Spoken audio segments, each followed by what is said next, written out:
Ringside Reality.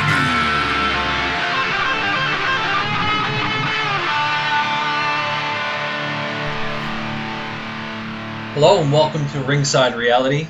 My name is Jonathan Lee. I'm here with my co-host Chris White. Yep. We're back after a hiatus. What? We already got for like a week. Yeah, because Chris was indisposed with the flu. It's had bronchitis. Well, More like gay-citis. not like gay because the gay cancer. We're already started off with controversy here. I don't know what to tell you. AIDS in the 80s, before anyone knew what it was, like 1981 or something. Before anyone called it AIDS about the immune system or whatever, it was the news reporters like Walter Cronkite and Tim Brokaw stuff.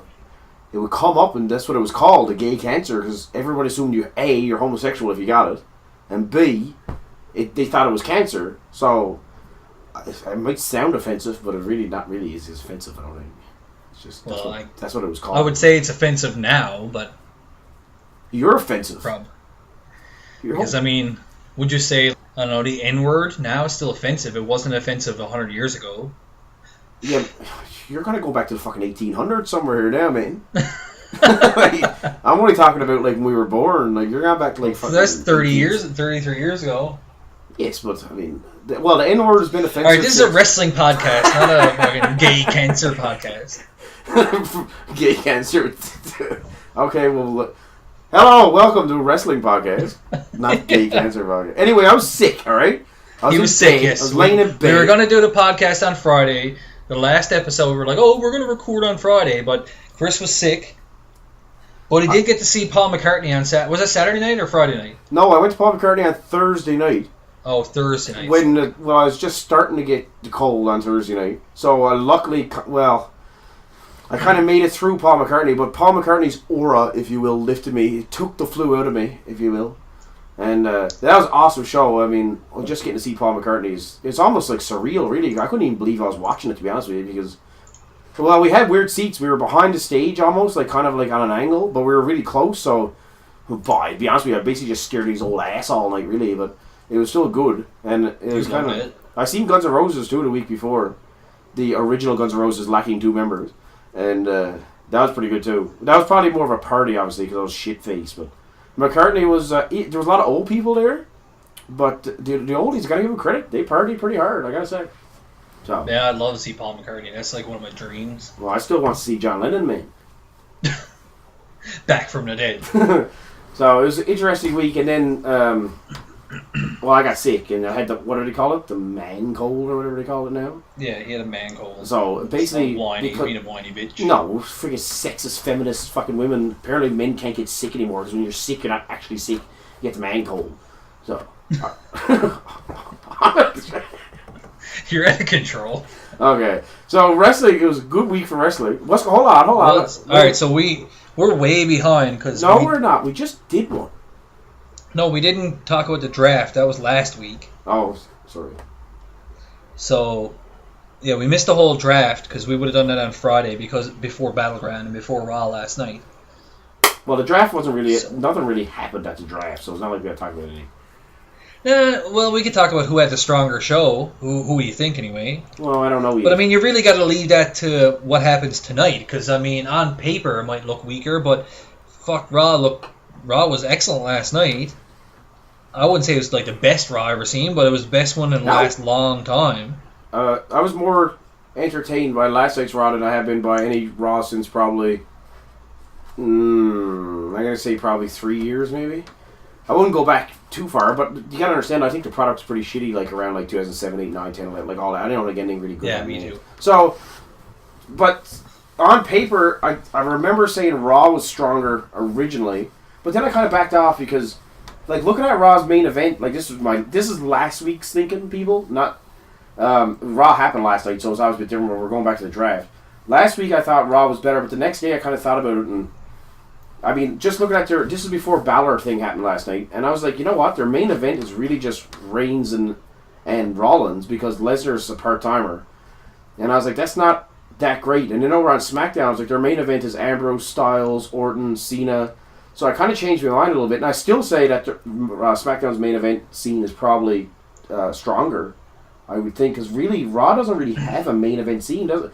Who else is in there besides Reigns and Rollins that's like a certified main eventer? They don't have anyone really. So they got a bunch of like high mid card people. Well, they got they got Jericho, Owens, Jericho, Zayn, Cesaro, who are upper mid card, lower main event kind of deal.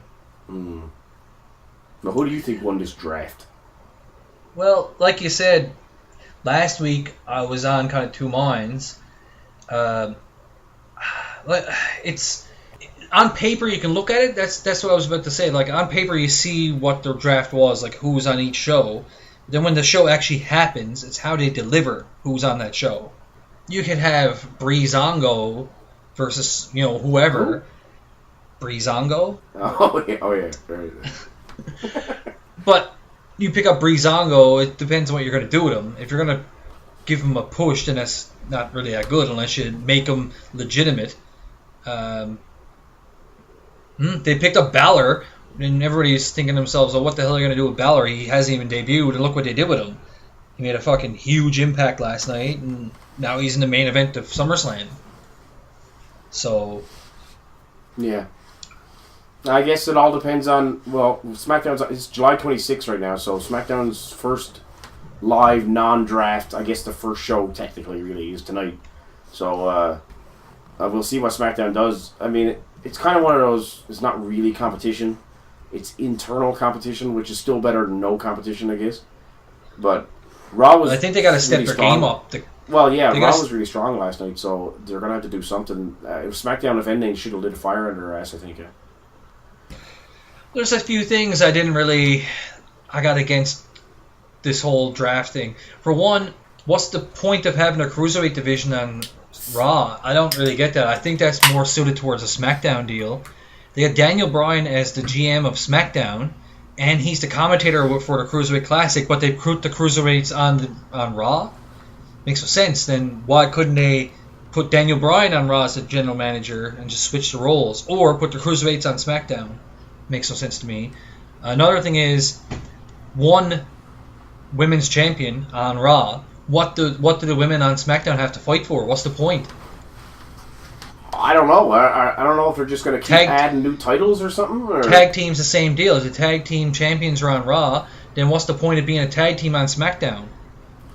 It makes no sense. I can understand the two champions. Yes, they both need a world champion.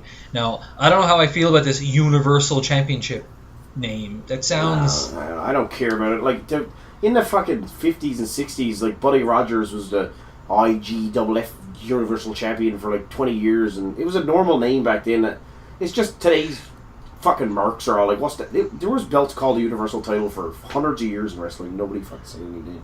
Yeah, but when I heard it just sounded awkward. Well, it sounds awkward because it's new, right? I mean, maybe SmackDown will create the old Galaxy title or something, friggin' Galactica title or something, because it seems like they're all about... Well, WWE's all about this whole... They're obsessed with this universe thing, aren't they?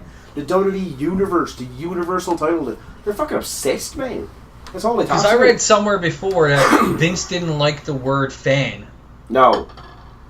He didn't want them to be known as WWE fans. He wanted them to be known as the WWE Universe. Well, I don't even mind it too much, really. Like, no, I don't really mind it either. It just sounds awkward when they say it. That's my only gripe. I seen what it looks like, or what people got pictures posted online of what it looks like. It looks kind of looks a little weird, but I'm sure I'll get used to it. Everything's kind of weird when you see it first. Yeah, like I assume by this time next summer, when people are like, oh, SummerSlam 2017, it's this guy versus this guy for the Universal Championship, nobody's going to be like, the what? That's weird. Like, it'll just be normal. Anything else, yeah.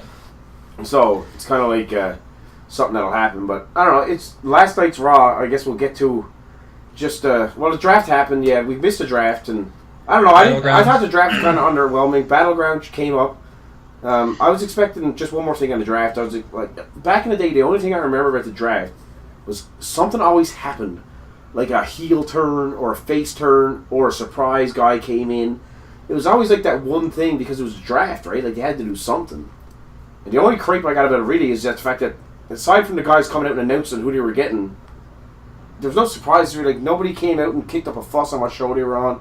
Nobody turned heel. There was no surprises. It was kind of just... Well, Balor was probably the only somewhat surprise, I guess. Well, but not to everybody's us, seen though, that right? coming. But yeah, Everybody's seen that coming. As soon as they said they had 6 picks from NXT, Yeah. you're like, all right, well, Balor's one of them. It's like it might have been a surprise, but this is the thing. It might have been a surprise to people that don't watch NXT, but then it's not really a surprise because nobody knows who he is if you don't watch NXT. So it's kind of like, well, it wasn't a surprise to me because, like I say, I'm a mark or whatever, I guess, right? Like I knew he was coming because that's another thing. We'll get into out of the 6 picks they could have taken from NXT. Really WWE. Yeah, well.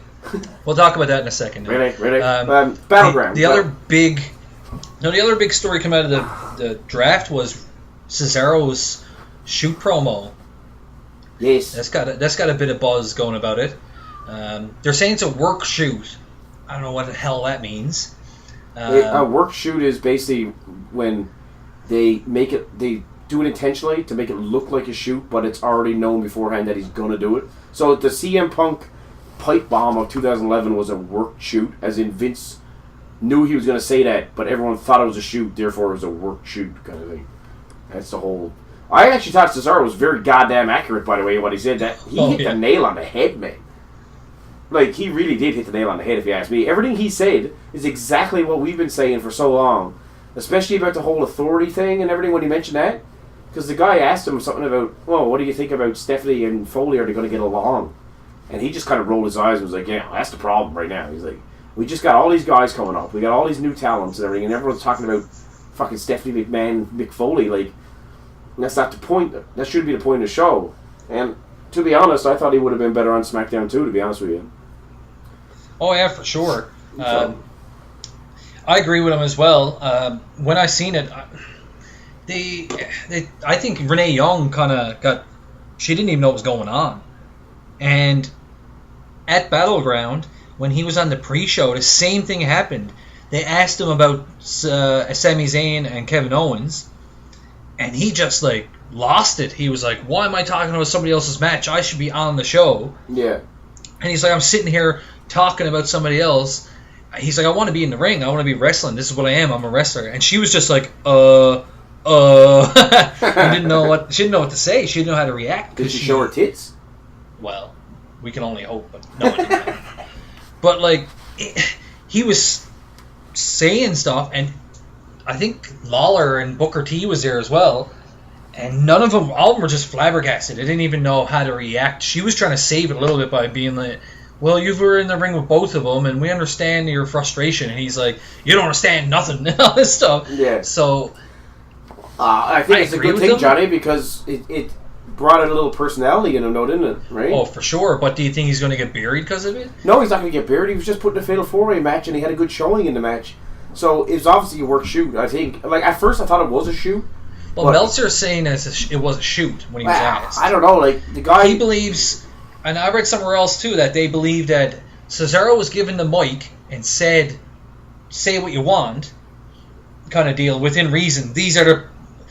Because a lot of the promos apparently aren't so much scripted as a form, like those promos anyway. In-ring is different, but those backstage promos aren't so scripted as they're given bullet points. You must say this, you must say this, you must say that. So they gave him these bullet points, but you got to remember, at the time he was doing this promo, the show was off the air. So most of management was probably on their way back to the hotel. Like, they weren't even sticking around. I don't say Triple H was in the building, or Stephanie, or none of them. And he was probably saying, well, you know what? Nobody's around. I'm on TV live. There's not much I can do about it once I say what I want to say. Yeah, I just said what he had to say. Like, you know what? Like, to me, this whole story breaking as news anyway really shows how stifling the wrestling is these days, and how all how they're all being watched so much and everything's so and that's the problem with it, is because he didn't really say fucking anything, man. Like, it's not like the guy went out there and said... He never threw anybody under the bus. No, he didn't fucking do anything. He didn't even say anything that would... 10 years ago, this wouldn't even have been news. The guy didn't even say anything. But because they're so stifled, and they can't breathe, and they're not allowed to say anything, and it's like, he says one thing that's not even to be controversial. He's just like, no, I don't think it should be about Stephanie McMahon and Mick Foley. I think it should be about the wrestlers. And Smackdown is going to be a wrestling show. I would rather be on that because I'm a wrestler. That's not really what you deem as controversy, or at least not to me. Yet it blows up as controversial. And that just kind of shows you what the environment is in the state of wrestling these days. Is you can't fucking do anything, can you? Like, you can't even talk, really. Like, that is not new. 15 years ago, that is not news. So I hope it kickstarts something for him. If anything, you probably should get him buried, I suppose, if you know Vince McMahon. But well, the promo itself anyway. The promo itself and the little segment at Battleground and the pre-show come off as a heel almost, really. Yeah, the one at the draft wasn't. I guess not, but he was kind of shooting. But the one on the Battleground pre-show, he come off as almost a heel, as if he was fed up and he was pissed off he wasn't on the show. So maybe they're gonna make him a heel. I don't know if I'd like him as a heel more than a face. As a face, he just seems kind of bland. At least as a heel, he can come out and be an asshole. He's bland as fuck anyway, but I mean, he's a good wrestler, right? Yeah, but if he's a heel, you can come out and anybody. I think it's easier to be a heel than it is to be a face. Oh God, yes. Everybody wants to be. Everybody has a face. Everybody's like, oh, who? Once you're a face, nobody, internet guys especially, don't like you because you're a face. It's like, oh, this guy's pandering to the crowd. He's doing that and that. I want him to become heel. That's logic 101 for internet wrestling fans. I always want to be heel. If you have a favorite wrestler, you want him to be a heel because you can do so much more. Like when you're a heel, it opens up doors. You can say and do stuff that, as a face, you kind of constrict it, right? Like you can't really do much as a face. You got to keep your image. And as a heel, look at Kevin Owens. He's a prime example of what you can do as a heel. Some of the stuff he says in his matches and the way he acts, he has freedom, 100% complete freedom. He could not do any of that if he was a face, because he'd come across as a dickhead. So he had to go in there and like literally John Cena it up and just wrestle a match. But because he's a heel, he has a plethora of things he can do. So maybe that's what Cesaro needs. Like you said, maybe he just needs to be a heel. Even Jericho is a prime example. Jericho as a face is just like, oh God. Yeah, he's too corny. Yeah, you're just like, let him be heel. Look what happened as soon as he went heel. I find Randy Orton's the same way. Randy Orton as a face is just so bland and corny. Randy Borton, you mean? Borton?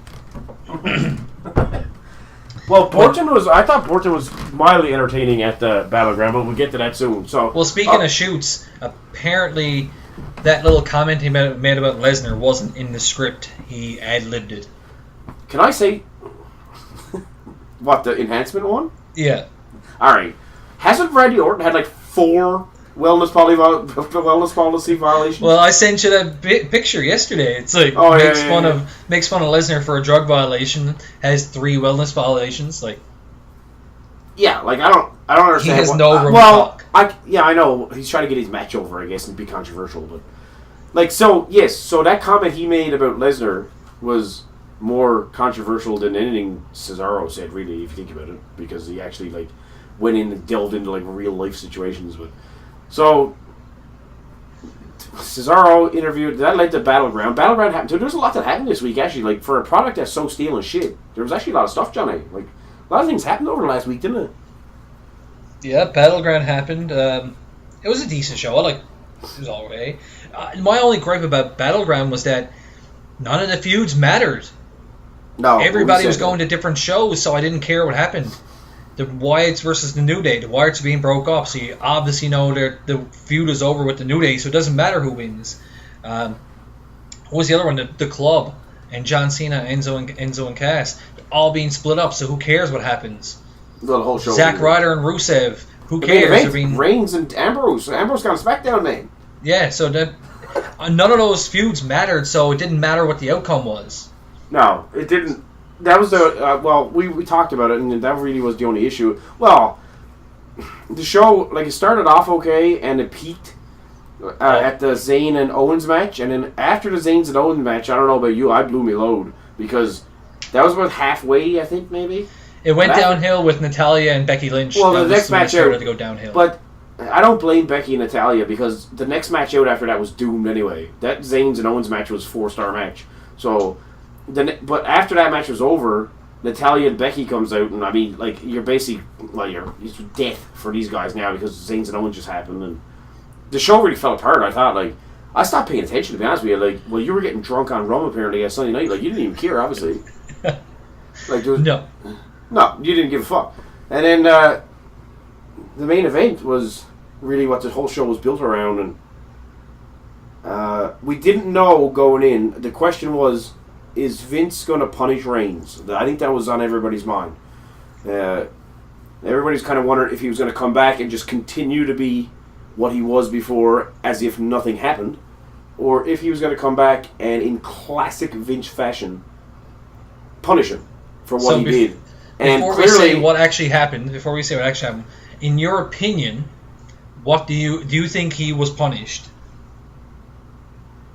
Knowing what happened at Battleground and at Raw. Yeah, at Battleground, I was like, maybe. After Raw, definitely. Oh, yeah, for sure. So, at Battleground, yes, I could see... Well, for one, he took the pin. Well, but that's the thing. Rollins took the pin on Smackdown like 4 days earlier, so I didn't know at first. I was like, maybe... You're not going to have Rollins take the pin twice in 1 week, so I was like, maybe they're just giving Reigns the pin because they want to keep Ambrose champion, and it was just, that's their only option. But then they have Balor beat him clean. Yeah, that one that's a berry job. Like, yeah, that's a punish job. So, I mean, like, Balor's second match in the main roster, he beats Roman Reigns clean. That's huge, man. That is absolutely huge. Well, it depends on what you think of Roman Reigns, I suppose. To me, Roman Reigns piece of shit. Well, no, yeah, but he's being pushed as one of the major guys in the company. Well, we'll get to Balor, but I just want to make sure that you don't have any more thoughts on the old Battleground show. No, because it kind of got, once I seen Raw, it kind of gets pushed out of the way, out of my mind, right? Because, I mean, I'm a big Balor mark, so once Balor came out, I was like, alright, this is awesome. You see, I wish I still had that. Like, that's the one thing, and I like wrestling as much as you, obviously, and I pretty much think about wrestling 8 hours a day, maybe. I sleep 8 hours, think about wrestling 8 hours, and talk to my girlfriend and work 8 hours. That's basically my 24-hour work schedule. But I don't mark for anymore, and I don't know why. It's almost like when, I don't know, I don't have that person or that thing. I don't know why, really, because I still enjoy wrestling. I still watch it, like, religiously. There's a couple of guys I really like. But you do mark for people, and I'm not saying that's a bad thing at all. Last night when Balor beat Reigns, you can ask my wife, I was like losing it in the living room. I was like, no way. I was like, holy shit. No. It's funny because, speaking as a casual fan, she doesn't watch wrestling only when I'm watching it. But she was commenting on the show last night. She even said afterwards, she was like, you know what, that was a decent show compared to what you've been watching the last few months. Right. So even she doesn't know anything really about wrestling, she obviously sees the difference in the show. And it might be just because of my reactions to the show, I don't know, because I was a bit more excited. Well, I think that had probably something to do with it, but it was a better show anyway, so... She could see the change in the show. Well, it's a better show, so... Battleground, like you say... The interviews outside the ring were pretty cool. We'll get on to the old legend part in a second now, the new legend in wrestling. We'll get on to Raw. But yeah, so it's funny when you don't do a podcast for like a week and a half and there's been like 3 shows, it's kind of difficult to talk about the older shows because once there's another show, it kind of washes away. You know what I mean? Like, so Battleground was like, if we would have talked about it, if we would have talked about a Sunday night, probably could have spent like 40 minutes on it. But then Raw happened, and you're kind of like, well, at this point, it doesn't really matter, does it? You know what I mean? I guess that's just how it works, but... I mean, yeah, Battleground kind of get washed over. It was a decent show, but like I said, I didn't care about anything that was happening. Really. The feuds didn't matter to me. I didn't have any interest in the feuds. The matches were good, but after the Zayn and Owens, it kind of went downhill a little bit. But I was Darren Young. The whole Darren Young thing still confuses me. I watched it again afterwards. It makes no sense what happened in that match. I still don't know what happened. I've only seen it once, so forgive me for my lack of memory, but I have no idea what happened. I watched it again, and Maurice slaps Bob Backlund. Now the ref is watching the whole time. The ref and Miz are watching. She backs up, falls down for no reason, starts yelling at Bob Backlund like almost like he did something to her. He tears off his shirt. Miz gets out, pushes him down. Darren Young comes out, puts him in the crossface, and he gets disqualified. Who got Or disqualified? counted out. I don't even know what happened, man. I really don't. If you watch it again, it makes no sense. Wait, who got Yes, disqualified? Young got disqualified? I think so. I don't even know, man. Young didn't do anything, man. I watched it again, like I said, and you said first that you thought Maurice was acting like Bob Backlund knocked her down. Oh, that's what I thought. You. But the ref is watching the whole time. The ref watches her slap him. He backs up, rips his shirt off, and she falls down. And he managed to lose a tooth in the process, too. Yeah, I don't know what happened there. But he did. Did you notice when he came in, he had all his teeth? And then afterwards, when he was going to, as they were walking back up the ramp towards the stage, or the entrance, sorry, he just lost a tooth. Yeah, I don't know what happened there. And like I said, I don't even understand what happened in the match. Was it a count out? It couldn't have been a count out. They were only out there for a couple of seconds. Was it a disqualification? I don't know. Still don't know this right now. I still don't know what the ending of that match was or what they were trying to do. I'm thinking that Backlund missed his cue. I think Backlund was supposed to push Maurice down by accident. I'm thinking that when she slapped him, he was supposed to tear off his shirt and then maybe bump into her and knock her down. And then she was supposed to be like, he hit me. And then Miz was going to come out and they were going to fight. Uh-huh. That's what I think was supposed to happen, but it didn't. She just flopped on the ground for no reason and just mad weird. It was a clusterfuck is what that was. So then, after that, this is an exciting week for wrestling because we had Raw last night, which is normally me and you complaining for I don't know, an hour about how shit Raw was. But, oh no, not this week. We were pretty much commenting the whole time on how Raw was a good show last night. I can't believe it. Well, we can start with the opening. Right now. We'll start with the opening. So it's a brand new theme song, which I like. I can't remember what it was, but it was better than the last one. That's all I'll say. That's what I mean. I don't remember exactly what it is either, but it's better than the Nickelback or whatever they had there a while ago. Yeah, I kind of wish it was more it was better, but you remember again, I don't want to date myself, make myself sound old, but you remember how it used to be really aggressive? The Warzone one? Yeah, it was always it just where got Austin's walking through the Warzone, there's fire and stuff behind. It's yeah, and exactly, and the music was really, really heavy, and it used to pump you up just by watching it. And last night's one was better, but it was still kind of just a modern rock, kind of hard rock sound. But I was kind of hoping for just something that's really, really intense, but still an upgrade anyway. So it started off, like you say, different. So right off the hop, we're looking good here, and then we get, at first, they got the announcers table changed. They got the Nitro setup going on with the announcers table, which I like. JR commented on that today and said how the pyro is super hot up there in that area. So when the pyro goes off, they feel it. Yeah, I imagine that's fucking a ball burner there. He said he didn't like it. He didn't like the setup when he was working as a commentator. Yeah. I don't know. I like it visually. Makes it a bit different for if they're going to go through the commentator's table, they got to go a long ways. I'm sure they're not going to do that kind of setup for the pay-per-views.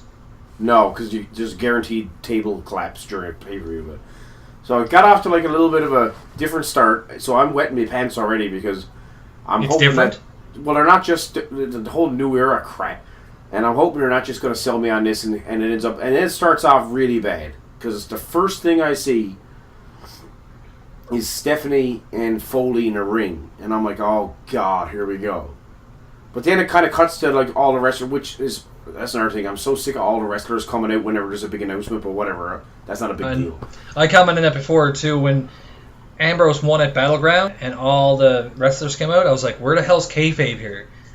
Yeah, heels and everything. Heels, Natalya and Becky Lynch were in the ring together celebrating. I seen a picture of it online. Guess who had Ambrose on their shoulders? The Usos. So the Usos were happy that that Reigns lost. Like, Okay, yeah, that's just fucking stupid, man. isn't that dumb? That's mad stupid. Like seriously, there's no. Well, I guess like because kayfabe doesn't exist anymore, right? Like it really doesn't. So give me a break. It's so, but yeah, I'm going to agree with you because at some point, even though I know kayfabe is dead and it's still real to me, damn it, I know it's dead, but it's still wrestling, man. There still has to be some. You got to have some kind of an illusion going on. When the Usos, Reigns just got pinned, man. That don't make any. I didn't know that, but that doesn't make any sense at all. But I won't harp on it. Yeah, but they're causing its pin. It was a good show. So this is what we're talking about, kayfabe. They got all the wrestlers up on the entranceway. Still, same thing, man. You got people who are feuding with each other, standing next to each other. It's like, how you doing, man? Chilling out. I hate it. No way. If anything, if you're going to have them all out there, have the heels on one side, faces on the other. Like, just keep them apart. There's no way that, you know... Wait. Everybody's just standing there like, oh, how you doing, man? Like, Reigns and Rollins standing next to each other like, how was your night last night? Oh, yeah, I got beat. You know what I mean? Yeah, it makes no sense. Like, it's really... Oh, beep, beep. Hold on. Interesting tidbit. Chris's interesting tidbit of the week is coming up now. That's my new segment I got. Did you know... Beep. That's the alarm for it. Did you know that in breaking news today, this is interesting tidbit as a side note to the draft and to all this crap you're talking about where everyone's sitting in the same room? You remember when they did the draft last week and everyone was sitting in the same room? Smackdown and Raw. Do you know how they do it? We're all sitting there looking at the TV or whatever. So Jey Uso is in hot water. Like he's probably gonna get suspended because while they were shooting it, Becky Lynch was in front of him and he had her hair in his hand and he was sniffing her hair and she didn't know it. And apparently WWE officials are all pissed off for some reason, even though it's like I don't even know. It seems super innocent to me, but. Guys are gonna get fucking suspended or something, man, for sniffing Becky Lynch's hair while he was sitting there. I'm like, how's that even a thing, really? But there's a picture of it, so I've seen the picture. It's a little bit creepy, kind of, because he's actually like behind her, like, and he's like, but she has no idea that he's doing it. And no, that's it. We can move on now. Just an interesting tidbit of the week. Jey Uso's gonna get suspended, like Titus O'Neil style, I think. Basically for doing like nothing, really. I'm done. That's your little tidbit for the week. Well, I have one tidbit I'm going to throw out every week. It's Chris's interesting tidbit. Next week, I have another tidbit for you, but I'm not going to tell you. It's a good one, though. Oh, it's a good one. So, good opening segment, I thought. Like, I mean, really... You know what? The red ropes, I kept writing about that. Like, the Raw ropes were back. The commentary was changed. Corey Graves is there, and fucking JBL, hopefully he's in a ditch somewhere. Oh, no. He's on TV he's tonight, isn't he? more Ranallo. Well, at least Ronaldo will hold it together. But so different commentary. JBL's gone. Graves was in, and it was off to a good start. And this show, by the way, like, I mean, there's a lot of controversy. Like, I was reading a lot today. Well, not a lot, I guess, but I was checking just wrestling shit today, and like, there's some people hot at this show. Some people liked it. Most people agreed it was a good show, but. I mean, I'm going to cut to the chase. Like, the Balor thing has some people super happy and some people super pissed, which is typical IWC fucking shit. They want new, they want new, they want new. And then some guy comes in, and now he's over-pushed, and this is the most over-pushed they've ever... You know what I mean? Like, it's classic IWC. So, it's like... Some people are saying, like, this is great, and then you got other people going, who is this guy? Why is he in the main event of SummerSlam? And why did he just beat Roman Reigns and Rusev in the same night? And I'm like, but that's what you were complaining about. The whole point, wasn't it? To have something new? And now they got it and they're complaining about it, so I don't really know what that's all about. But it's, I don't know. It was controversial, I guess, in a way, because I didn't see it coming. Oh, God, no. Right, I was commenting the whole night saying they're going to have Balor look strong in the loss. So they'll fight. It'll be back and forth. Reigns will probably beat him down for a little while. He'll make a big comeback. Balor will, but then Reigns will pull out the spear in the end and win. That's what I thought. I think that's what everybody thought. And I was included. I had no idea. But so, Fatal 4-Way matches came, and they were good matches. Like, so it started off hot, right? Like, I mean, The first Fatal 4-Way match I thought was good. There was way too many fucking commercials. Yeah, it's three. First of all, it's a 3-hour show like, format, I think. Like there was 3 commercials in one match. So and you know how like if you ever watch any, you know when you watch a regular TV show, like you're sitting down and you're watching Scandal or Grey's Anatomy or something. What do they do every time they go to commercial?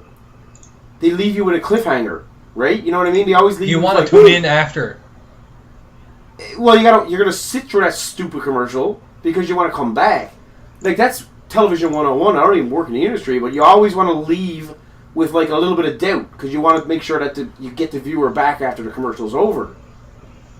In wrestling, it's fucking hilarious because you know when they go to commercial, as soon as someone gets tossed to the outside of the ring, and another guy comes and does a dive or whatever, which is typically what happens.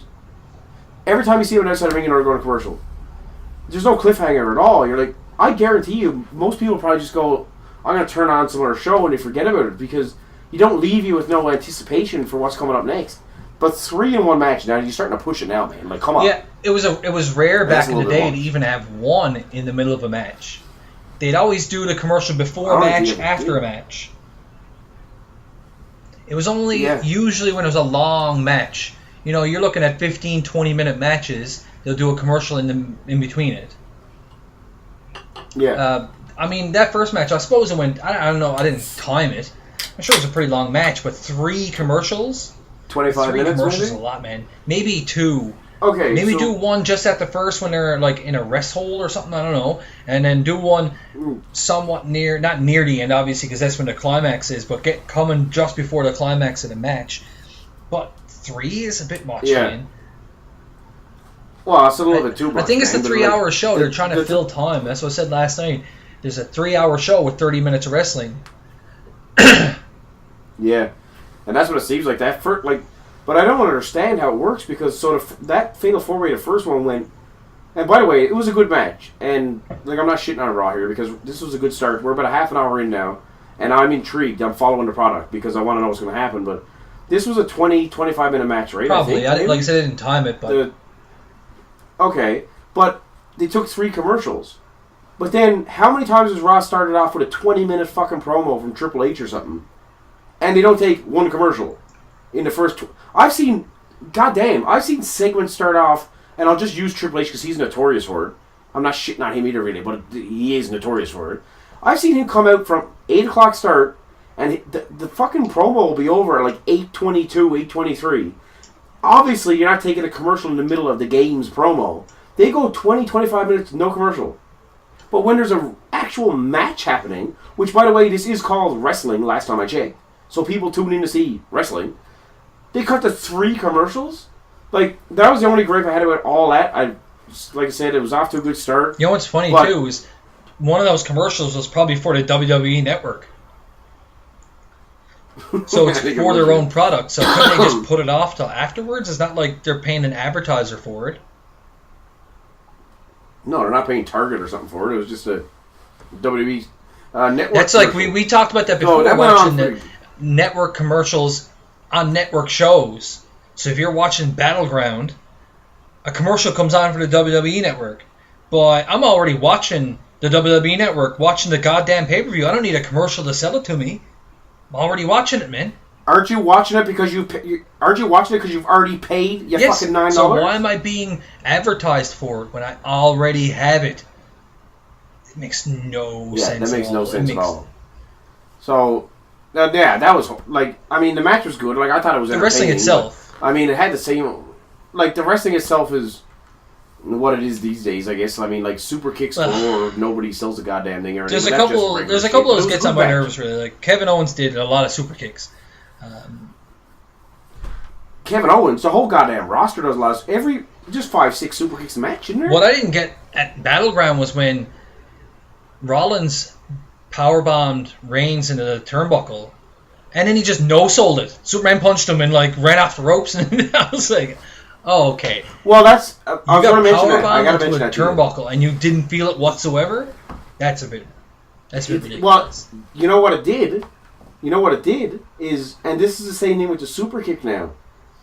And Sami Zayn is the culprit for this fucking thing because he must be made of fucking rubber or something because he no-sells. He doesn't get hurt at all. But these moves, like the power bomb in the corner or the super kick, they're momentum for the other person to come back. Yes. You notice that? So you'll get super kicked, and literally it almost takes you back. You hit the ropes, and you come Dean back. Ambrose does it too. He does that middle rope. Well, he does that thing where he goes. Yeah, because you punch him in the face. But you that's punch him like in the kinda face. He falls back into the middle rope and then comes back at you. He uses their offense as a way to come back. But so I'm watching last night, and I can't tell you who super kicked Sami Zayn because every single wrestler does nothing but super kicks and kicks. Just say kicks. Like between I don't want to count how many kicks I seen last night, man. Like kicks to the face, kicks to the leg, kicks to the chest, kicks to the abs. It's all kicks. That's all people do anymore is kicks. But anyway, Owens, because Owens does like 20 super kicks a match. He super kicks Zayn, and Zayn uses it against Owens. Even though Owens just super kicks you in the fucking face, by the way. And he uses it against him and comes back, clotheslines him. I'm like, how's that even possible? Like, listen, if I super kicked you in the face right now, sorry to tell you, bye. Yeah, probably not going to be in too good a shape. Like, I mean, you're not going to come back and beat me up if I just super kick you in the face. Steve Austin made a good comment about that. He thought that people don't sell enough anymore. Now, I've read up on a few different articles and a few YouTube videos and stuff about it, and a lot of people seem to think Dolph Ziggler is the reason why. Because he sells so well that he puts the other guy over so much by selling so much, so he makes himself look weak. So, for example, if you super kick me and I flop to the ground, it makes me look super weak. If you super kick me and I fell down for a second, pop back up and hit you, I'm looking strong. So nobody wants to look weak anymore, is the problem. Because then they become fucking Dolph Ziggler, who gets buried and pushed and buried and pushed and buried and pushed. So I think that might be a part of it. Nobody wants to do the job anymore. Nobody wants to sell. Nobody wants to look weak in a match. I agree, but that's not even. It shouldn't be like that. That's I know, that's what I mean. It shouldn't be like that, but I think that's the way it is now. And I think that comes a lot from the indies. Like, where there's a lot of indie guys going on right now. You see it a lot in Ring of Honor, and you see it a lot in... Well, you just see kicks and kicks and kicks. Well, because they all got a quote-unquote martial arts background, right? Yeah, they all got, they all do their flips and fucking their kicks and shit. But, it's almost like WWE should put an ad out and say, wrestlers not needed, gymnasts wanted. Or something like that. Because that's basically what... And I'm not even going to complain about it too much anymore because, hey, listen, that's what it's become. That's what it's going to be forever and ever and ever now because it's not going to go back to the way it used to be. So I'm not going to complain about it too much, but that's almost like it is. It's truly fucking hilarious. I like guys who mix it up a bit, like Owens, for example. I mean, Owens does a frog splash. He does the cannonball flip in the corner. He does a senton, this kind of stuff. But he's also got the power moves. He's also a big dude. Well, I like Owens. In my opinion. Really, so he's probably... I'm going to go out on a limb here and say that he, in my opinion, is the best pure wrestler on the roster right now. Overall, I mean. As in, he's a good character. He's a good character. He got a good personality. He can wrestle. He's got some high-flying moves. He's got some ground moves. He got some power moves, that kind of stuff. Balor's up there too, man. Balor doesn't have a bunch of high-flying moves. He does that one flip to the outside. And that's really it. I mean, he does that kick on the apron. That's not a flip or anything. His finisher is just a double stomp off the top rope. He does a sling blade. He does the double drop kick into the corner. He's not a high flyer, really. They call him a high flyer last night, but he doesn't have that many high flying moves. He's not doing fucking 450 splashes and stuff. Even AJ Styles does a 450 splash off the ropes. He does a springboard 450. I'd say AJ Styles is more of a high flyer than Balor. Well, I haven't seen a lot of Balor, so I'm going to be that guy, because, I'm not an indie mark. I don't watch anything too much, so I don't know anything really about him. I've seen him wrestle probably 3 full matches. I've seen him wrestle in NXT, so I don't know nothing about him. I'm a big Balor fan. If he wants to, I guess I'm basically like the guy. I wouldn't say I'm a casual, but because obviously I know more about it than a casual guy, but I don't know. Like, I've seen him wrestle, like I said, 3 full matches maybe, so I don't really know like what he's about too much, but he's a fresh face. I think I would have booked, as much as I liked Raw last night, I would have booked it a little bit different. Just because his debut didn't really seem that... It was impactful, but it didn't seem like it was that special. Holy fuck. No, I mean his debut, like him coming out first. They just announced Finn Balor and he walked out. When he debuted on NXT, he came out with like the demon makeup on. And like he had that whole full entrance where everybody was like, holy shit, what is going on?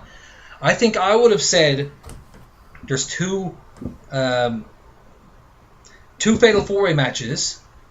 These are the 8 guys that are in them, but we're not going to tell you who's in the matches yet.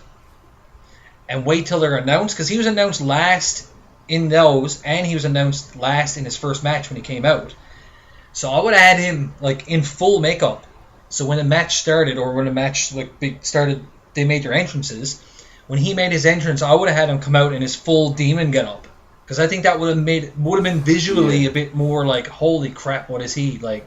He just looks like some guy with a leather jacket on now. Now, I fully expect him to have the demon makeup on at SummerSlam. But like, I mean, he wears, from what I understand, is he wears the demon makeup on special occasions or whatever. But is his debut like one of the biggest? Well, that's what I mean. Like, isn't Raw like the big thing? But I mean, it's, you know what? At the end of the day, it's hypocrisy 101. I know we're complaining about what happened. I'm not really complaining. I'm just saying. I just would have booked like, it a little different than what they did it. I'm totally fine with what they did. Don't get me wrong. I thought it was excellent, and I loved it. But I would have just changed it up a little tiny bit. But it's just my only little gripe. I'm not shitting on the show. The show, like I said, was by far probably one of the best shows I've seen in a long time. I mean, once we're past the Fatal 4-Way, we had... what was next after the Fatal 4-Way? Maybe Nia Jax. They had Nia Jax squash match. I called that. Yeah, they had Nia Jax, and then they had the second Fatal 4-Way to start the 9 o'clock hour. Yeah, and well, that was a little predictable. I knew what was going to happen there. Now, it was a good match because they had some good guys in it. Yeah, but the thing is, like, I knew Balor was going to win the first match. Like, he's not going to come in his first night and in his first match lose to like fucking Sheamus or something. Like I kind of knew he was going to win, but I didn't know he was going to win the main event. I'll give you that. But Reigns, I seen Reigns winning the second Fatal 4-Way. I knew that was going to happen. That was a little bit predictable. But the fear that I have for Balor right now, because I know the wrestling audience today is very different than it was 10, 15, 20 years ago. And they want indie guys and they want wrestlers, but every time someone gets pushed, they turn on them. And that's classic wrestling fans these days. They always turn on the guys that get a push. Like, I just fear, like... Well, they didn't really turn on Rollins, though.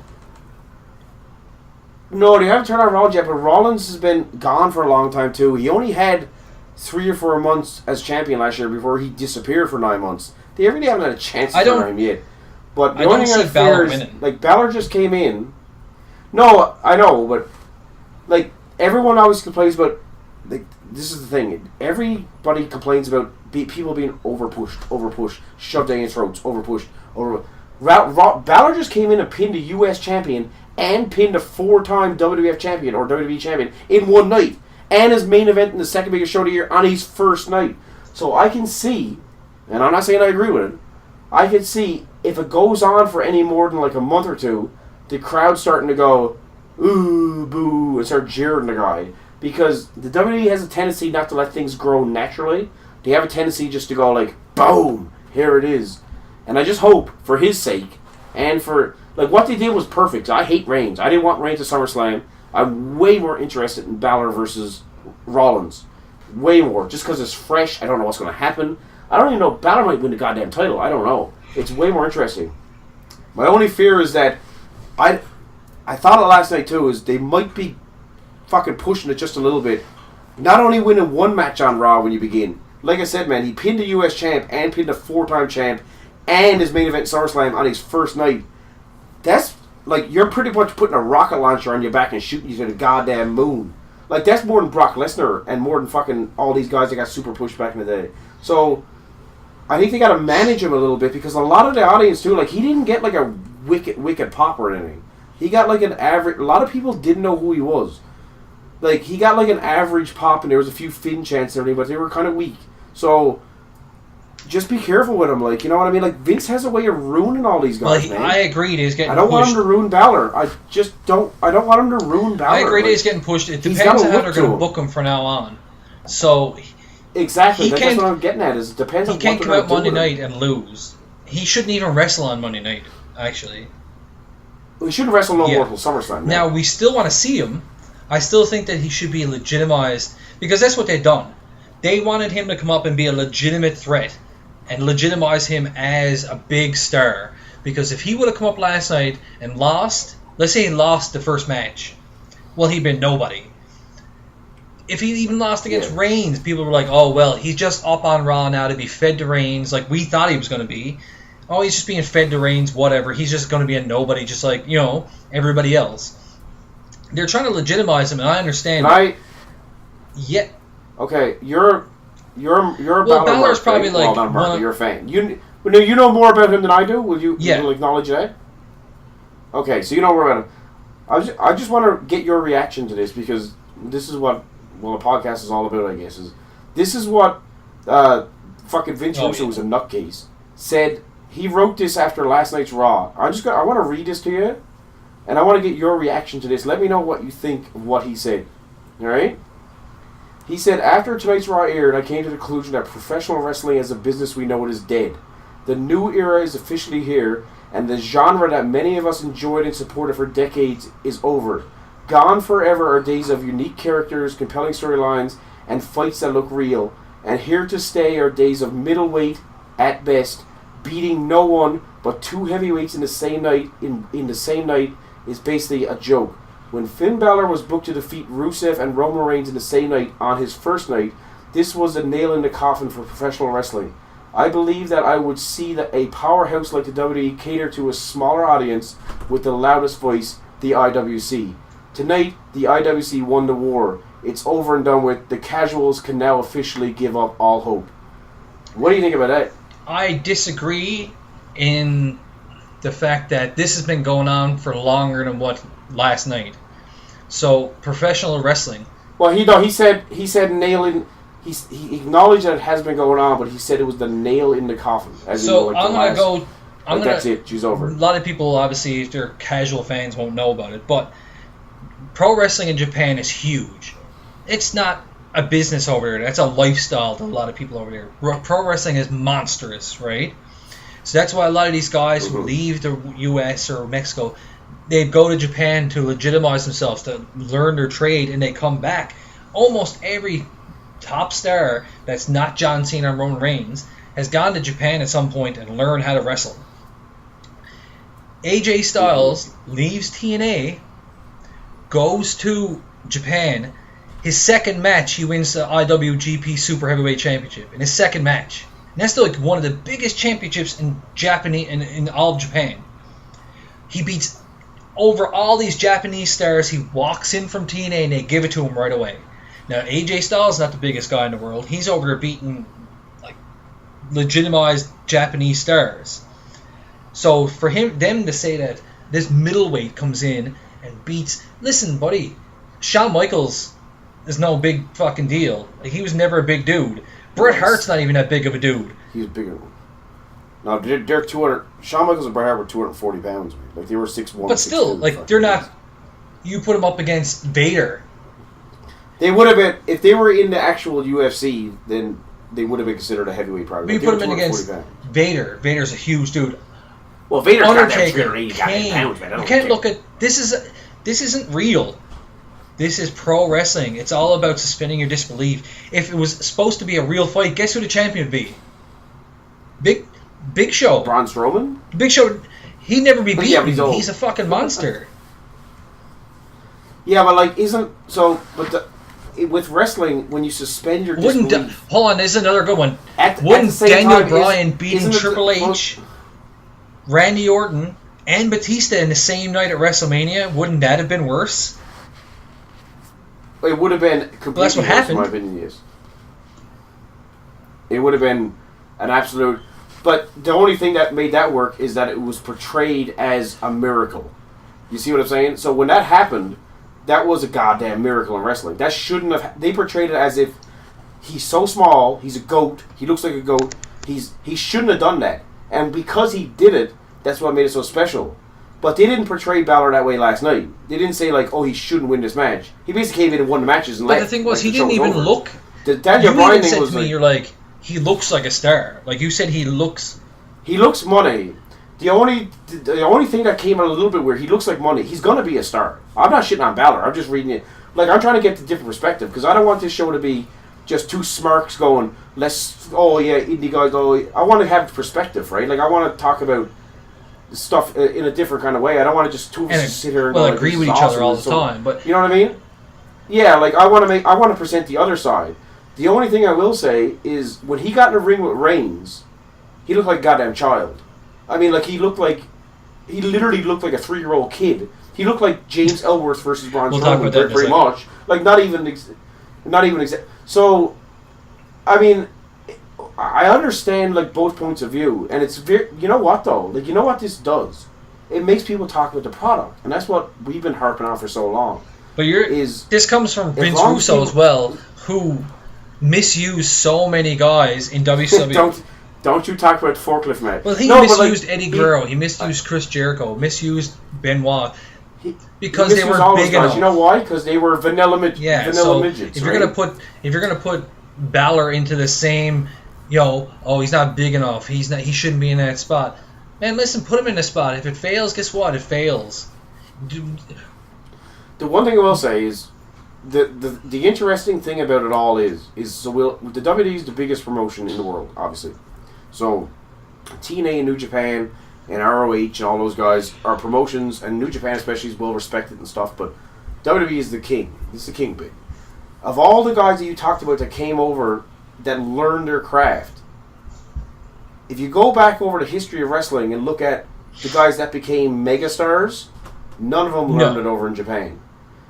So, that's the thing is, are we crossing into a territory, so AJ Styles, all these guys, all these indie guys, they all come over and they become stars, don't get me wrong, big stars. But if you look at The Rock, and you look at Steve Austin, he went to Japan for like a couple of months, but he didn't learn his craft here, that's for sure. You look at Hulk Hogan, he wrestled in fucking Florida before he became... All the big time stars were homegrown and learned the WWE style and became stars because they adapted to the style that they had learned in North America. All the guys that went over there, you're right that they learned their craft. My question is, does their craft translate into megastardom in North America? And till this day, I haven't seen a guy that learned it. Well, you know what? Like Roman Reigns is a homegrown star. They gave him a chance. We've agreed. Both of us have agreed many times that it's failed. God. Well, that's what I mean. So he's a homegrown star to fail. So give it up. John Cena, homegrown star, who made it big. Fucking one of the biggest stars in history. It worked that time. So it's just a different era right now. You know what I mean? The new era. But no, it's a new era in wrestling itself. As in, I know me myself personally. Like I'm sick of seeing people like Sheamus. You know what I mean? Like these plotting, Big Show, Mark Henry, Kane, like these big plotting guys who are just slow and moving around the ring, and just power moves. Like if you put Khali back in the ring, imagine putting the championship on Khali right now. Like, give me a fucking break. No. So, this kind of stuff. Even Batista, so they bring Batista back a few years ago. The fucking crowd turns on him like crazy because that time is past. So that's like in '97 in WWF trying to bring back an '80s star who had the same gimmick and everything else. It's not going to work. The fucking Attitude crowd would eat him alive because it's a different era in wrestling. Yeah, but the problem is the era in wrestling that's going towards the last 2 or 3 years is not making any fucking money. See, that's the issue. It's to us, we like it. The internet likes it. Like he just said, the smallest crowd has the loudest voice, and Vince and the WWE's listening to us, but we're not making them the money, man. It's like, so everything that happened since Batista, Orton, and Cena days, ratings have just gone down, down, down, down, down. Attendance has gone down, down, down, down, down.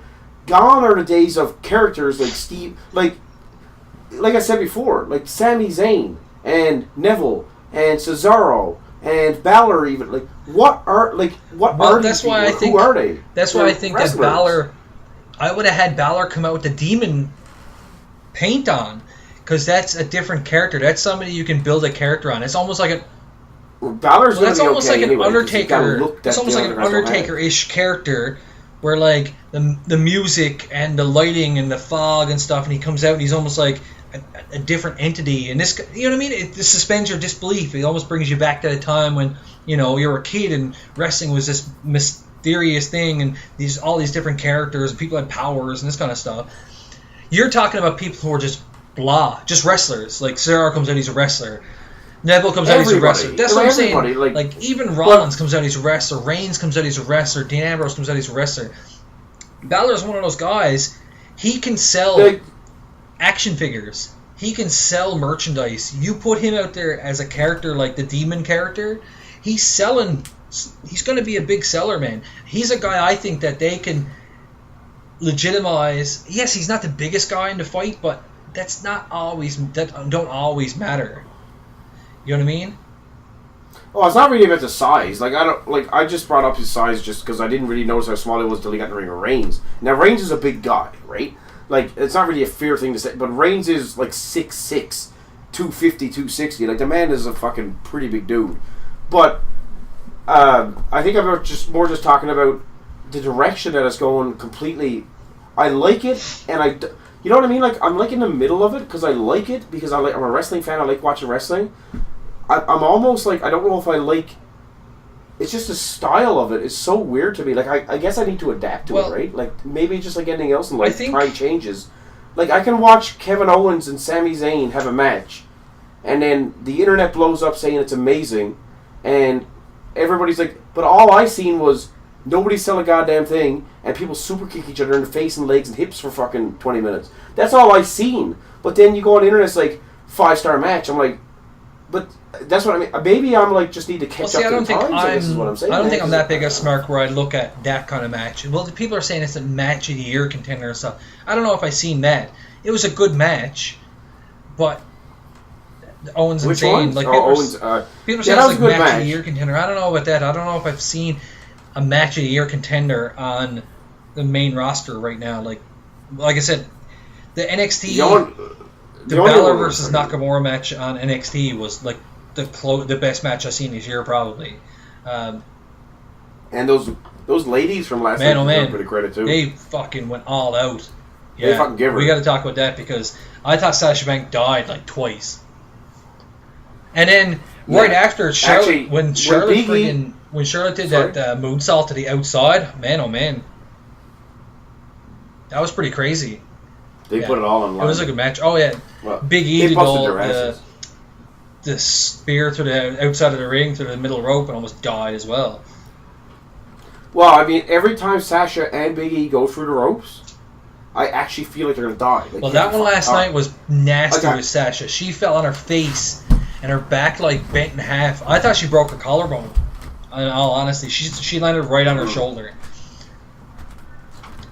I'm surprised she's not injured from it, but she got up and she moved around. If she had a broken collarbone, she wasn't moving her arm the way she was moving her arm. Giving her the title, I think that's a good move, just because they're trying to make this new era seem like it's a big deal. Like she's the first new champion of the new era, and they're trying to make it seem different. Like Raw's different than it was last week, and it makes sense now that it's going to be Charlotte coming after the title at SummerSlam instead of the other way around, because there's only so long Sasha can chase the title for. You got to switch it up a little bit. I mean, they gave Charlotte a 337-day reign with the title. I mean, it's nothing to really scoff at. It is what it is. That was a good. It was a really good match. It was the best match on the show, and it was the best women's match all year, probably. Well, they're feuding with the club again now, but they brought out Sonny Boy. That was kind of weird. I didn't catch on to that. The crowd seemed to enjoy it, but I was kind of like, I was in the awkward, this is weird. Like, as a viewer, you know, sometimes when there's live events or a live concert or something, people will say you had to be there, or it didn't come across on TV the same way as it did live So I think, or whatever. I don't know if he was a plant. I gotta feel don't that know if was he was it, a 'cause plant the or kid- not. But I don't think he was, man, because afterwards when Balor and those guys went up to him, he, like, cowered off all weird and shit, man. Like, it was awkward. Like, I don't know if that guy was... Oh, it had to be a plant, though, because... Didn't they say Sonny Boy first? And then he went... I think or he was maybe playing. just That's playing what I was the game. kind of don't know. confused about, because Big E said to him, he's like, "And what's your name, Sonny Boy?"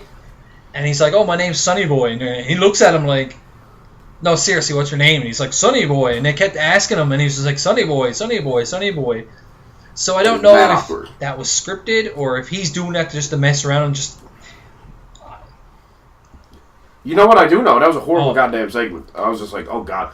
When they came... The New Day's 50-50. Like, I actually enjoyed him a lot, I will say. But they are cringeworthy at certain times. But overall, like, if I was going to say, like, on the grand scale of things, if someone asked me, like, about the New Day, I would say, oh, they're fucking hilarious. But they have their moments when you're like, oh, Well, tell you God. what, Like, it's talking painful to about watch them. cringeworthy moments, I find Enzo and Cass are hit and miss sometimes. Like, Enzo's promo at Battleground was ridiculously good. Like, he Yeah, was that was really amazing. good. But I found on Monday night it was a bit cringy. I was like, didn't know. It's hit and miss material. Well, like, you know... But then they were against a Again, shining the- star, so, I mean... But, like, you know what? Like, fucking say what you want, man. Like, I beg you to tell me someone that's hotter on that show right now on God. Raw and so Cast. They're For the hottest things sure, on the yeah. goddamn show. So, whatever they're doing it right, I guess. So, the New Day thing was horrible. Fucking, it was weird, I guess. I wouldn't say horrible, but weird, maybe? Is that the word? I don't know. So I guess we're like Uh, over an hour in, so we're going to talk about, I guess, one last thing before the show ends, because we got to mention him. You already mentioned him once, but we got to mention the legend that is James Ellsworth. oh, God. This was the greatest segment I've seen on Raw in 10 years. It was 10 so years. good. Oh, okay, I'm going to sit here, I'm going to try to let everybody know how much I was laughing. I have not sat down, like, you know how there's supposed to be funny segments and then you're supposed to laugh? Like The Rock or something, or when DX dressed up as the Nation of Domination and shit, you know, it's funny, right? Like, it's supposed to be funny?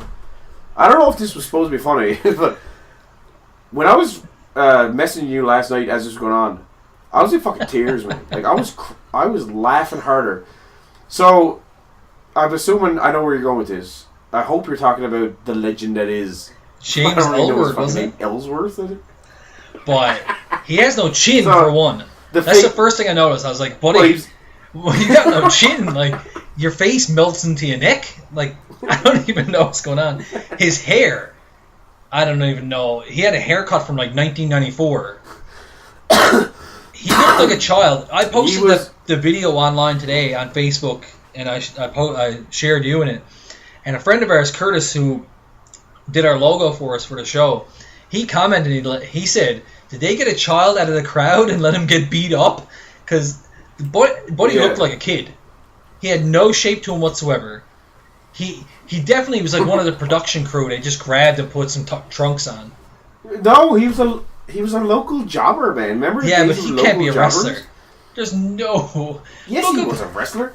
You can't take you can't take a bump. Well, I'm sorry, you can't take 5 or 6 bumps like that without being trained. When he got reverse chokeslammed, you got to be like at least 10 years in the business to not die. Because Strowman picked him up from the back of the head. And, by the way, I don't like Braun Strowman, but that reverse chokeslam was eat. He picked him up from the back of the head, and he just, like, he literally fucking Like tossed him face to the first ground, into the man. mat. Face first. But he was, maybe I'm kayfabing it because I'm old school, but as soon as I seen him, I'm like, they brought back local jobbers. Because all I remember growing up on, like, Maple Leaf Wrestling and Saturday Morning Wrestling was, they'd always have, like, a mid-card or lower mid-card or upper mid-card guy facing a local jobber. They call him like, that was enhancement talent. the thing, right? Yeah, like the local guy come in and be like Steve Whitney or something. You're like, oh, the local guy's here. And this is the first time I see a local jobber in ages. So, but I was fucking laughing so much because I don't know what it is. I don't know what it was. Like I said, it looked like his face was eating itself. Like there was nothing left. He was like, I don't know where his face was going. It was almost like.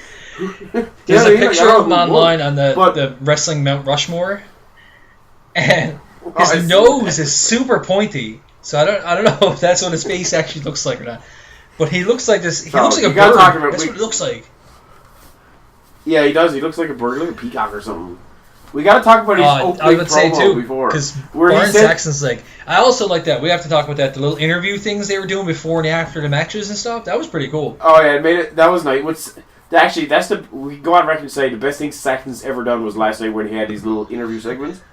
Because I actually enjoyed it. Like Saxon wasn't like Jerry Lawler talking about puppies and shit. He just went in and said, well, when he went up to Ellsworth, he's like, yeah, basically, he's like, good luck, don't die. Yeah, he basically said to him, like, you gotta be taking the fucking piss out of me, man, if you're gonna go in there with this guy. Ellsworth was like, yeah, maybe I'm gonna, like, pull the upset, and he's like, yeah, good luck with that, and he just walks away. Well, I hear what Ellsworth said. Ellsworth was like, my daddy always told me, if you got 2 arms and 2 legs, there's a chance you can win any fight. Yeah. He said something like that. And I was like, what? Then he gets absolutely destroyed. You gotta see it. But there's only a few times, like, I'm honest, I swear to God right now, like, I'm marked out for Ellsworth more than, like, fucking any wrestler in the history of the world. There's only a few times when you're watching something live that you know it's something that's gonna, like, be talked about for years to come. Like, you can actually know it in the moment. As soon as he started talking, I was like, this is fantastic. I was like, this is something, like, I knew there was going to be memes and YouTube videos and pictures. Because, man, I hadn't seen anything like it in so long. Like, it was almost like a throwback to the old days where you just throw random shit out, you know what I mean? Like, oh, just throw him out there and see what happens. So, they got to sign him, man. They got to have him like Barry Horowitz. Go like 2 years losing every goddamn match and finally win one. It'll be the greatest moment in history. Fucking Can you imagine him beating, like, who could he beat, like Sheamus or somebody? Yeah, like he got to lose for like 2 years. He'll come out every couple of weeks on Raw and get fucking 8. And then after like 2 years, he finally pulls an upset. And I think there's going to be... I ask you, do you think there's going to be Ellsworth signs on Raw next week? I've already seen memes, like I said today, and like videos about him and stuff. Like it said, what was this? It said Raw last night, a legend was born, and it showed his face. A legend is born. I'm gonna share the picture on our Facebook. That's what I mean. Afterwards, like, I think it's like it's the start of something. Man, they gotta bring him back though. Like he made a mad impact last night. So aside from Ellsworth, which was, like I said, I haven't laughed that hard watching anything. I don't even think I laughed that hard watching a comedy or anything. Like, I was in fucking tears, man. Like, it was pretty much a great... Because I don't know what it was. Like, because you text me right as it happened, and before I even wrote you, like, I was kind of just, like, staring at the screen with my jaw on the floor. You wrote me, you said, what is death in the ring? Like, you didn't even know what it was. Like, you didn't know if it was a goddamn human being or an animal or a fucking bird I was or like, something. what is death doing in the ring? What is it? I don't know. And then... The best part is back in the day, the local jobbers, you would never get mic time, ever. But giving him, like, that 2-minute fucking promo,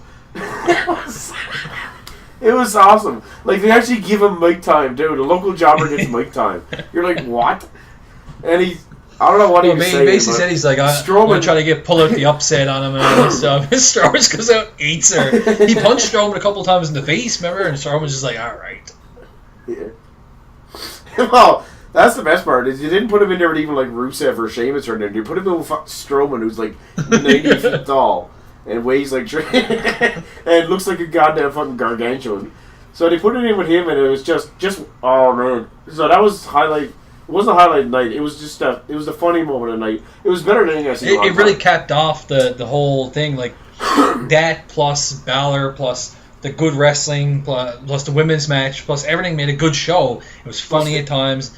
There's a couple of cringeworthy moments, like I can do without R-Truth and Goldust playing Pokemon Go. Like I can do without that.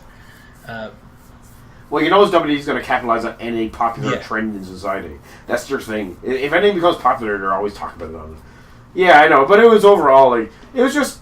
I remember probably 3-4 podcasts back we were talking about how Raw needs to be a variety show, not a wrestling show. Like just more like wrestling, yes, obviously, but a variety of things, like good wrestling, funny moments. Last night pretty much pulled it all off. Like I was entertained. As a wrestling fan, I liked the matches. As just a immature fucking 30-something-year-old, I was laughing my ass off at James Ellsworth. I was just having a good time. Like it was a good show, and we can sit here and overanalyze and talk about wrestling like we all do. We're all internet wrestling fans, and at the end of the day, sometimes it's just sit back and enjoy it. And last night, for the first time in years, probably, I just sat back and I kind of went along with the ride, man. It was a fun show. I thought it was a good show. I can't believe I'm saying that. Yeah, it's the first time for a long time. It was a good show. And it's the first time in a long time we've had anything really positive to say about Raw. It's always been shit on Raw. Basically, the show has been shitting on Raw. But shitting on Raw. Shitting on Raw with Johnny and Chris. Two of the boys shits on Raw again. Well, but I mean, like I told you before, I mean, fair enough, right? Like the show. I didn't want to shit on it. That's the thing. I'm a wrestling fan. I don't want to shit on wrestling at all. I'm a little bit over analytical on it. I analyze wrestling just because I'm a huge fan of it. I always have been. So, yeah, somebody like my parents or my nephew can watch wrestling and be like, I hate Kevin Owens. And I even said to him, my dad can't stand Kevin Owens. And I even said to Dad, I was like, well, you're not supposed to like him. The whole point, he's a heel. You're a casual fan. You're supposed to hate him. He's doing his job if you hate him. Chris Jericho, the same thing. If you hate Chris Jericho, good. That's the whole point. Yeah. Drinking it, man. But that's the point, right? Well, yeah, your dad's basically like exactly yeah, my nephew what he's says supposed to do. like he wants a wrestling shirt. I'm like, what wrestling shirt on? He's like, oh, I want Roman Reigns' shirt. He doesn't know that Roman Reigns popped for drugs. He doesn't know none of that stuff, you know what I mean? He's watching Raw, he sees big old Roman Reigns come out and, like, knocking people down. That's all he wants to see. He's a 9-year-old, you know what I mean? He sees me with a Kevin Owens shirt on, and he's like, why are you wearing Kevin Owens shirt? I'm like, I don't like Kevin Owens. He's like, Kevin Owens is mean, and he's dumb, and all, you know what I mean? But he's supposed to be. He's supposed to be an asshole because he's a heel. So, yeah. In terms of, like, jolly good. In terms of like wrestling that way, I mean, I'm over analytical and we analyze the wrestling, but I mean that's the whole point of what fans we are. Hold on a second now. Yeah, but there's a different. Hold on. We're not over. We are obviously analyzing and we're analytic people, but at the end of the day, the last few years especially, but the show's been fucking shit, man. Like I mean, there's nothing else to say. Like we're not sitting here like. Talk like we're baseball people talking about ERAs and on base percentages and all, like just being analytical like with numbers and stuff. Like this show was garbage, and it probably still will be garbage come next week because guess what? One good show doesn't make me think anything is going to start a new era. We'll probably turn into Raw next week, and it'll be goddamn fucking Fandango versus fucking Goldust first match. But every show it's a single thing. I analyze it as a single entity. Last night's show was really good, I thought. The week before that was fucking horrid. And that's what we do. That's what we're paid to do on this podcast. We make mad money doing this podcast. Cents. And that's what like we're bringing in millions of dollars. Say it now. Or like millions of cents. Not even millions of cents. Millions of cents to be a lot. Millions of dollars. You leave me at the time. Well, because we're not making millions of dollars. It's all lies. Boy, we get paid. We get paid to sit here and judge shows as they happen. I got one last thing to say. What we're paid. So, I want to say one last thing. I noticed this the last little while in WWE shows. But how many times in your life have you heard the word wherewithal? I used it randomly, I suppose. But every single show I've seen in WWE show, every single one I've seen in the past 2 months, at some point they say wherewithal at least 3 times. Okay, that doesn't seem like a word that should be brought up very often. Just take notice of it next Monday. Michael Cole, Corey Graves, or Byron Saxton will say wherewithal at least once. I picked up on it last week. I was starting to pick up on it every now and then last week I noticed because they said it 3 times, and I was like, hold on a second. I was like, wherewithal is not one of those words that I've ever heard used in a normal conversation, really. I wouldn't be like, well, Chris, you had the wherewithal to know where that was. I'd be like, buddy, you know where... I'd be like, buddy, you knew where that was? Wherewithal? Like, I didn't even hear that before, really. But they've said it every single show. Well, I want everybody, the 2.5 listeners we have, or 1.5 listeners we have. I think it's down. All right, so up to 2.5. we're up to 2.5. The 2.5 listeners we have. When you're watching Raw, maybe even SmackDown tonight, just keep an eye, like keep your ear out for the word wherewithal, and just see how many times they say it. That's our. Yeah, wherewithal's not. That's a our word new. to That's say. our little game for the week. We'll see now how many times they say wherewithal. We'll talk about it on the next podcast. I kind of know what you're talking about a little bit now because I'm thinking about it, but I never thought about it before. Wherewithal. But yeah, if you're sitting down having dinner with someone or something, and you're like, oh, last night I had the wherewithal to go to the bathroom when I needed to. And you're like, Yeah. What? Like, what the fuck you talking about, man? What is fucking wherewithal? Yeah, like, you know, people, that's not normal talk. But I will keep an eye out. Maybe I'll do a little ding every time I hear it next week. It might or be tonight, tonight, actually. 'cause By the way, I never heard. we won't. The best part is we won't have this podcast uploaded by the time SmackDown comes on. I haven't heard it. But I don't think I've heard Byron Saxon. Not Byron Saxon. Mauro Ranallo say it. I have heard Byron Saxon say it. I've heard Michael Cole, and I've heard Corey Graves say it. I think the first time I heard it was Tom Phillips or somebody on NXT. He said it, and then Corey Graves said it afterwards. Then Michael Cole said it, and Byron Saxon said it. Don't think JBL said it because that guy can't put 2 fucking words Hold together. on, wait a minute. Yeah, so you had the wherewithal. I had the wherewithal to notice that they were saying wherewithal. Well, I'm gonna check it out tonight on SmackDown. Even though, like I said, this won't be uploaded before. Well, maybe SmackDown we'll talk comes about on. the next one. But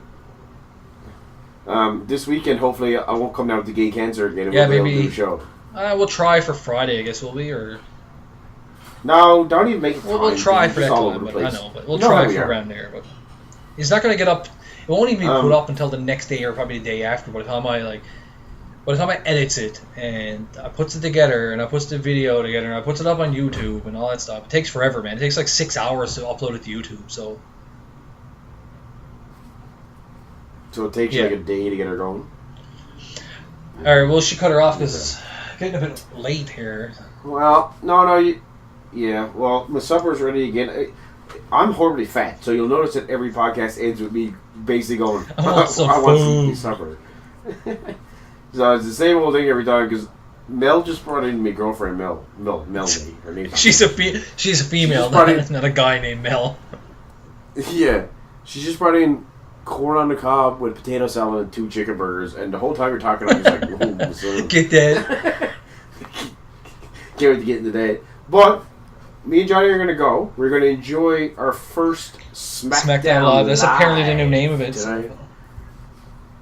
Which apparently means that I need to give up everything in life because Vince McMahon puts a show on every single night of the week. So, Well, Sunday was Battleground, Monday's Raw, Tuesday SmackDown Live, Wednesday's NXT and the Cruiserweight Classic.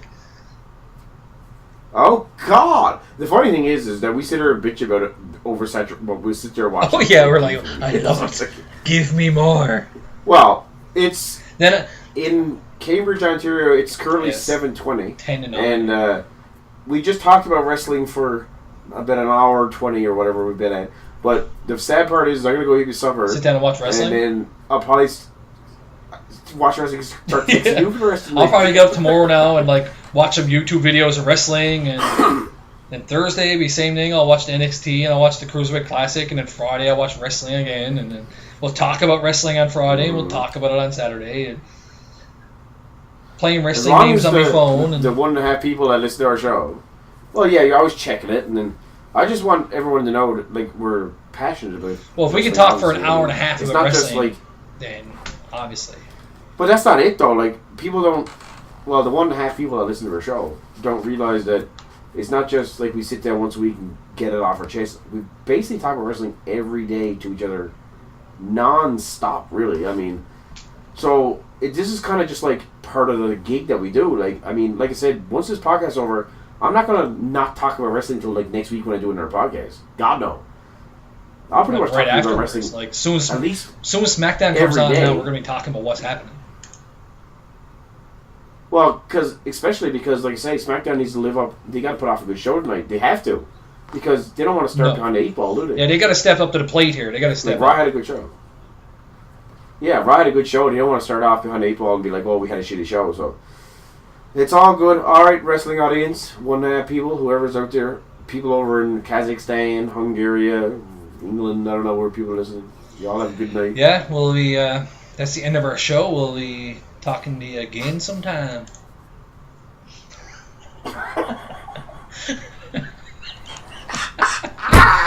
Yes. You better not edit that out. He'll be on there. If you fuck, goddamn Mario Lopez or something. Or, it's alright. What are you fucking Matthew McConaughey? That should be our No, new, our intro and exit voice. To be like, yeah, it'd be nice to talk to you again sometime.